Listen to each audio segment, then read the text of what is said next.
स्वाद रेसिपी चॅनलमध्ये तुमचे स्वागत आहे। तर आज आपण मोरावळा बनवणार आहोत। तर इथे मी 2 किलो आवळे आणलेले आहेत बाजारातून।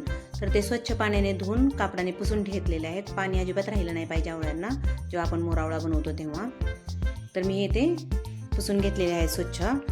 तर आता आपण मी 2 किलो आवळ्यासाठी इथे 1.5 किलो गूळ घेतलेला आहे, तुम्ही पाहू शकता। आणि 2 चमचे वेलची पूड। ही वेलची पूड मी साखर टाकून मिक्सरमध्ये बारीक केली, त्यामुळे ती तुम्हाला पांढरी दिसत आहे। तर आता मी इथे गॅसवरती टोप ठेवलेला आहे, त्यामध्ये पाणी घेऊन त्यावरती चाळण ठेवलेली आहे। तर आता त्यावरती आपल्याला आवळे उकडून घ्यायचे आहेत। तर अशा पद्धतीने आवळे आपण ठेवून घेऊयात आणि आवळे उकडून घेऊयात। तर हे आवळे उकडण्यासाठी जवळजवळ मला 15 मिनिटे लागलेली आहेत। तर आपला आवळा बघा उकडून झालेला आहे। आता साईडला असे लाईन पडतात ना, तेव्हा समजून जायचं की आपला आवळा उकडलेला आहे। तुम्हाला दाखवते मी कसं ओळखायचं ते। हे बघा, त्याचे पूर्ण पार्ट वेगवेगळे होतात, फोडी वेगळ्या होतात बघा। समजून जायचं की आपला आवळा उकडून झालेला आहे। तर अशा पद्धतीने आपण संपूर्ण आवळे उकडून घेऊयात। आता आपले आवळे उकडून झालेले आहेत। तर हे आवळे संपूर्ण उकडण्यासाठी मला जवळजवळ 1 तास गेलेला आहे। तर आता यामधून आपण बी वेगळा करूया। बघा, एकसारखे फोडी वेगळ्या होत आहेत बघा, त्याचे पार्ट वेगवेगळे करूयात आणि आतला बी काढून टाकूया।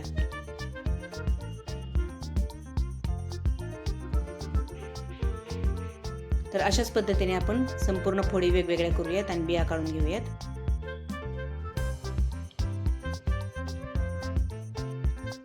तर तुम्ही पाहू शकता मी सर्व फोडी वेगवेगळ्या करून घेतलेल्या आहेत। एक समान सर्व फोडी दिसत आहेत, किती छान दिसत आहेत। तर आता आपल्याला गूळ आणि आवळा कसा शिजवून घ्यायचा मी तुम्हाला सांगते। तर आपण टोपामध्ये पहिल्यांदा गुळाची लेयर टाकून घेणार आहोत।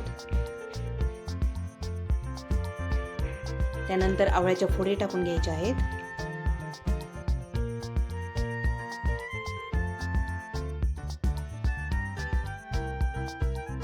सेम अशाच पद्धतीने आपण आवळा आणि गुळाचे लेयर करून घ्यायचे आहेत।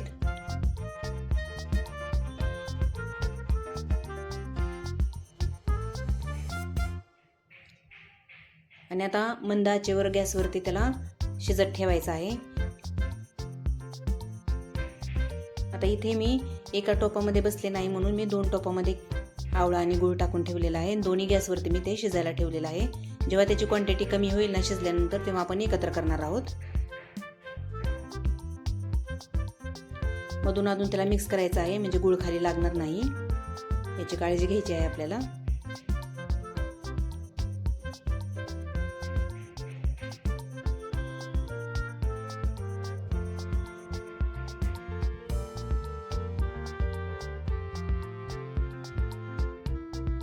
तर आता क्वांटिटी कमी झाली आहे। तर आपण काय करूयात, आता दुसऱ्या टोपामधलं ह्या टोपामध्ये मिक्स करून घेऊयात, एकत्र करूयात, म्हणजे एकसारखा मोरावळा बनेल आपला।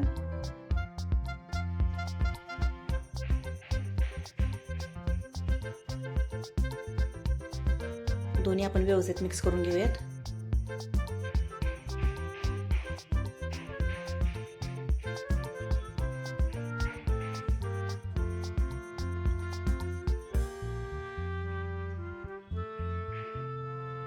त्याला पाणी सुटतं, कारण आवळ्याचं पाणी पूर्ण त्या गुळामध्ये उतरतं।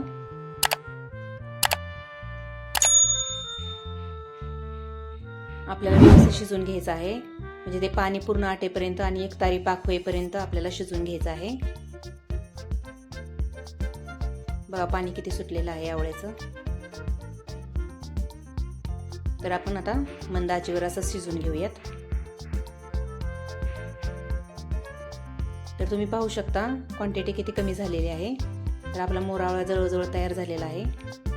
आता आपण गॅस बंद करूया, म्हणजे ते जेव्हा थंड होणार ना, तो पूर्ण गूळ आळून येणार, त्यामध्ये एक तारी पाकासारखा होणार तो।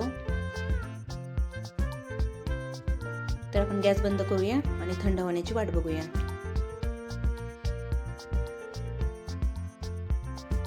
तुम्ही पाहू शकता थंड झाल्यानंतर बघा आपला मोरावळा कसा दिसत आहे। हा थोडा काळसर दिसत आहे, कारण गूळ तसा होता। आता त्यामध्ये वेलची पूड टाकून घेऊया आपण आणि तेही व्यवस्थित मिक्स करून घेऊयात। तर ही रेसिपी तुम्हाला कशी वाटली हे कमेंटमध्ये नक्कीच सांगा. आवडली असेल तर लाईक आणि सबस्क्राईब करायला विसरू नका. तर आता हे आपला मोरावळा तयार झालेला आहे. तर आपण आता हे काचेच्या बरणीमध्ये भरून ठेवणार आहोत. काचेच्या बरणीतच भरायचं आहे, प्लास्टिकच्या बरणीत नाही भरायचं. तर हे खायला खूप छान लागतं. नक्कीच तुम्ही ट्राय करा. धन्यवाद.